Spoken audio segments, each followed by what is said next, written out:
Hoy vamos a tratar el tema de la clasificación de los contratos correspondientes a la unidad número 2. Los contratos pueden clasificarse según numerosos y diversos criterios, algunos de los cuales solo buscan dar orden y simetría a la exposición de los principios contractuales.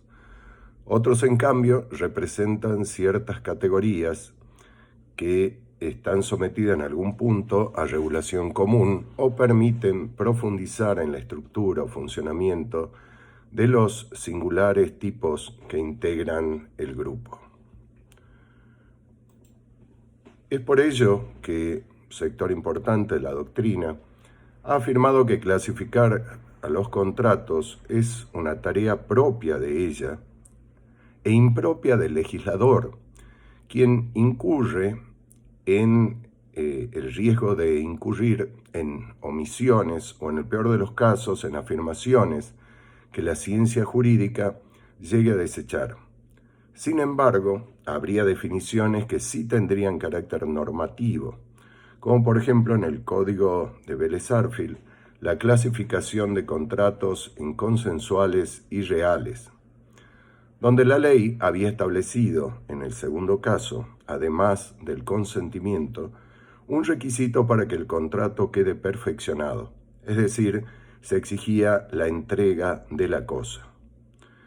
Lo propio se puede afirmar respecto de aquellas clasificaciones donde la ley establece pautas interpretativas propias o regulaciones específicas, como es el caso, por ejemplo, de los contratos típicos y atípicos, en los contratos conexos o en los contratos por adhesión a condiciones generales de contratación y los contratos de consumo. En estos casos sí es relevante desde el punto de vista normativo incluirlos o no en una determinada categoría. Según la finalidad o función económica y social, la doctrina ha enseñado que se puede clasificar a los contratos según la teleología de los mismos, es decir, la finalidad económica o la función económico-social.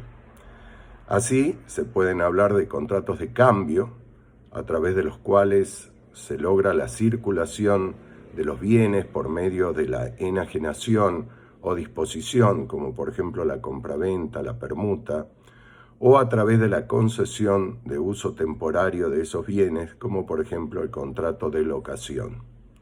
Los contratos de crédito, como por ejemplo el contrato de mutuo, depósito irregular, cuenta corriente, etc. Los contratos de garantía, a través de los cuales se busca una seguridad en el cumplimiento de las obligaciones emergentes del contrato, como por ejemplo en el caso de la fianza, reconocimiento de deuda, constitución de derechos reales de garantía, etc. Luego tenemos los contratos de cooperación en el resultado o en la gestión o intermediación, ya sea mediante la ejecución de una obra o la constitución de una sociedad, ya sea mediante el contrato de mandato, agencia o intermediación o una prestación de un servicio. Luego tenemos los contratos de custodia, donde la obligación nuclear consiste en la guarda y conservación de una cosa, como es el caso del depósito regular, el contrato de garage, el de caja de seguridad, etc.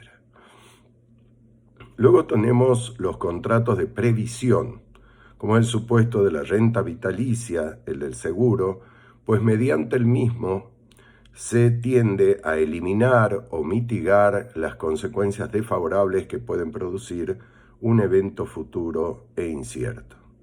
Luego tenemos los contratos de displicencia, llamados así, porque lo importante es integrarse al contenido contractual, no el resultado del mismo, como es el caso del juego o apuesta. Y luego tenemos los contratos gratuitos, entre los cuales hay que destacar en primer término al contrato de donación. También la doctrina ha clasificado o a realizar una clasificación de los contratos en base a su finalidad y a su objeto inmediato. Siguiendo a López de Zavalía, se puede decir que primero tenemos que ver sobre qué derechos recae el contrato, es decir, según su finalidad o fin jurídico, y de conformidad con el artículo 957 del Código Civil, los contratos pueden crear, modificar, regular o transferir o extinguir derechos.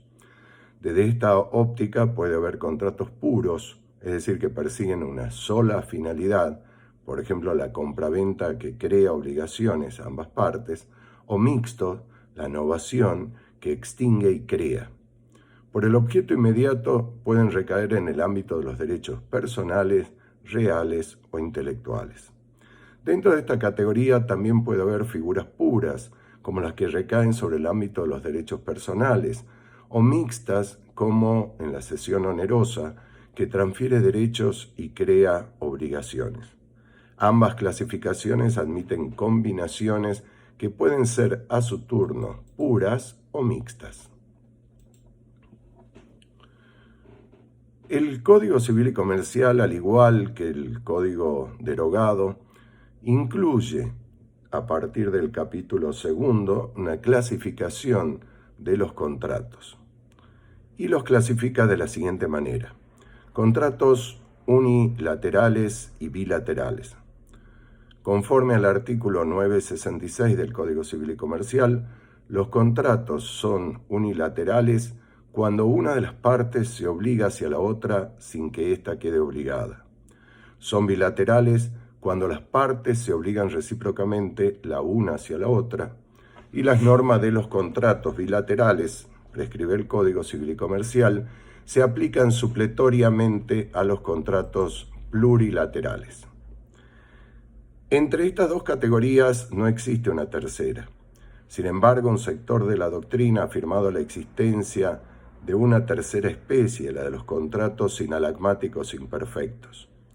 Se ejemplifica con contratos como el depósito gratuito, el mandato gratuito, el comodato, en los cuales, ab inicio, solo se encuentra obligada una de las partes, pero con posterioridad pueden surgir también la obligación a cargo de la otra. Es por ello que algunos autores hablan de sinalagmáticos ex post facto. Esta tesis fue criticada, sosteniendo que, en realidad, esta segunda obligación nacería no del contrato, sino de un hecho jurídico distinto, que si bien se produce en el marco del contrato, podría suceder independientemente del contrato mismo y así dar nacimiento a la obligación. Por otro lado, también se habla de contratos incoloros respecto a esta clasificación. Con ello se hace referencia a que pueden ser bilaterales o unilaterales, según que se haya previsto una contraprestación. Ejemplo de ello es el contrato de depósito, el de fianza, de obra y servicio, que puede, según el Código Civil y Comercial, ser gratuito o oneroso, si se ha previsto una retribución. ¿Cuándo un contrato es bilateral? Para que un contrato sea bilateral, conforme al artículo 966, deben presentarse dos indicadores. En primer lugar, ambas partes deben quedar obligadas. Es decir, ejemplo, la compraventa, el comprador se obliga a transferir la propiedad de la cosa y el vendedor se obliga a pagar un precio. Es decir, acá vemos que está presente este indicador porque ambas partes quedan obligadas. Si no quedaran ambas partes obligadas, ya el contrato sería unilateral. Y el segundo requisito para que el contrato sea bilateral es que esas obligaciones sean recíprocas o interdependientes o que se expliquen mutuamente. ¿Esto qué significa? Que el vendedor se obliga a transferir la propiedad de la cosa solo porque y en tanto que el comprador se obliga a pagar un precio. De manera tal que si el comprador no se obligara a pagar un precio, el vendedor tampoco se obligaría a transferir la propiedad de la cosa. A su turno, si lo vemos desde el punto de vista del comprador, el comprador se obliga a pagar un precio, pero se obliga a pagar un precio porque, y solo en tanto, el vendedor se obliga a transferir la propiedad de la cosa. Si el vendedor no se obligara a transferir la propiedad de la cosa, el comprador no se obligaría a pagar un precio. Es decir, vemos que las obligaciones son principales, interdependientes, que se explican mutuamente. Esto significa la reciprocidad. Por supuesto, si falta la reciprocidad como un elemento constitutivo de los contratos bilaterales, tampoco sería tal. Es decir, estaríamos en presencia de un contrato unilateral. En cuanto a los contratos unilaterales, hay dos especies. Los perfectamente unilaterales, que son aquellos en los cuales solo una parte queda obligada, por ejemplo, la donación pura y simple, o los unilaterales imperfectos, que son aquellos, o no rigurosamente unilaterales, le llama López de Zavalía, que son aquellos en que si bien existen obligaciones a cargo de ambas partes, estas obligaciones no son interdependientes, recíprocas principales, como por ejemplo la donación con cargo. El cargo es una obligación secundaria, por lo tanto no implica reciprocidad. Ejemplificando, es decir, el donante no se obliga a transferir la propiedad de una cosa porque el donatario se obligue a cumplir con el cargo, sino lo hace con ánimos de liberalidad, no con ánimos de que en principio el donatario cumpla el cargo. Simplemente quiere donar, pero sometido también o con la condición de que el donatario se obligue a efectuar el cargo. Pero esta obligación, como no es principal ni explica la obligación del donante, se considera que es un contrato unilateral, pero no rigurosamente unilateral. Por supuesto que ya veremos que en este caso la donación sería parcial o totalmente onerosa según el valor del cargo. De manera tal, y resumiendo entonces, el contrato es bilateral cuando se reúnen dos condiciones. En primer lugar, que ambas partes queden obligadas y en segundo lugar, que esas obligaciones sean recíprocas. Si solo una de las partes queda obligada, ese contrato es rigurosamente unilateral. Si ambas partes quedan obligadas pero no existe reciprocidad, ese contrato será unilateral, pero no rigurosamente unilateral. Cabe advertir que literalmente esta categoría de los contratos no rigurosamente unilaterales no surge del artículo 966, pero sí leído a contrario sensu de cuando un contrato es bilateral. ¿Cuál es la importancia de esta clasificación? La clasificación de unilaterales y bilaterales tiene importancia para la aplicación de las siguientes instituciones, entre otras. El Instituto de la Suspensión del Cumplimiento, artículo 1031 del Código Civil y Comercial, la cláusula resolutoria expresa o implícita, artículo 1076 del Código Civil y Comercial, la imposibilidad de cumplimiento, artículo 955 del Código Civil y Comercial, etc.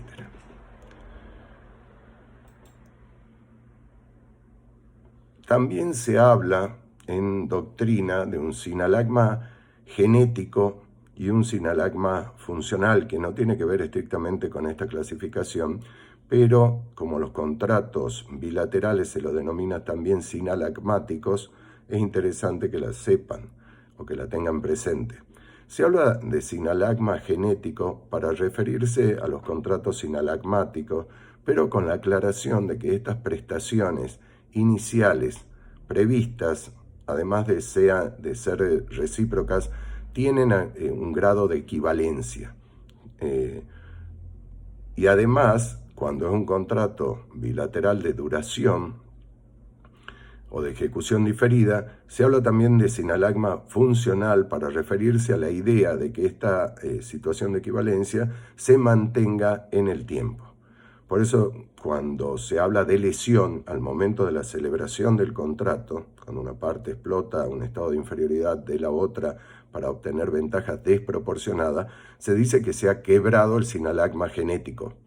Mientras si existía el sinalagma genético, pero por causas extraordinarias o imprevisibles, como por ejemplo la pandemia que estamos viviendo, se torna para una de las partes excesivamente oneroso el contrato, se dice que se ha afectado el sinalagma funcional. La segunda clasificación que trae el Código Civil y Comercial en el artículo 967 se refiere a los contratos a título oneroso y a título gratuito.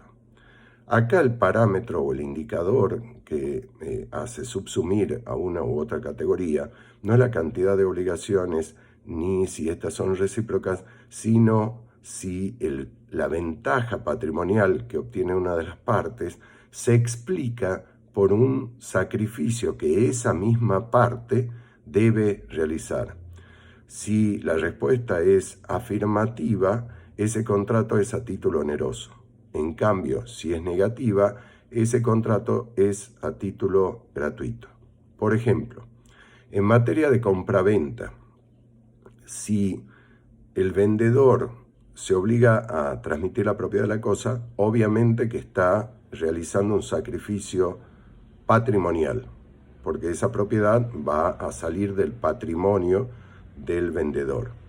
Pero ese sacrificio patrimonial se explica por una ventaja patrimonial que él va a obtener, porque el comprador se obliga a pagar un precio.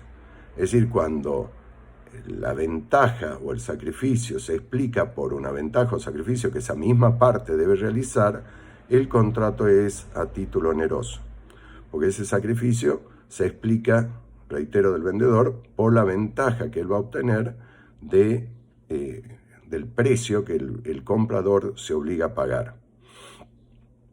O podemos decir también el vendedor obtiene una ventaja patrimonial, cual es que le paguen el precio, pero esa ventaja se explica por el sacrificio que él debe realizar de obligarse a transmitir la propiedad de la cosa.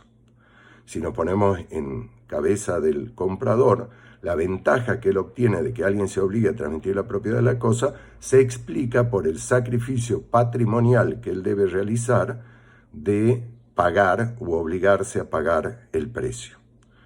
Cuando una parte, en cambio, realiza un sacrificio patrimonial sin que obtenga una ventaja patrimonial, ese contrato es a título gratuito. Y el ejemplo clásico es el contrato de donación. En el contrato de donación, el donante efectúa un sacrificio patrimonial y no obtiene ningún beneficio patrimonial a cambio. Por eso es un contrato a título gratuito.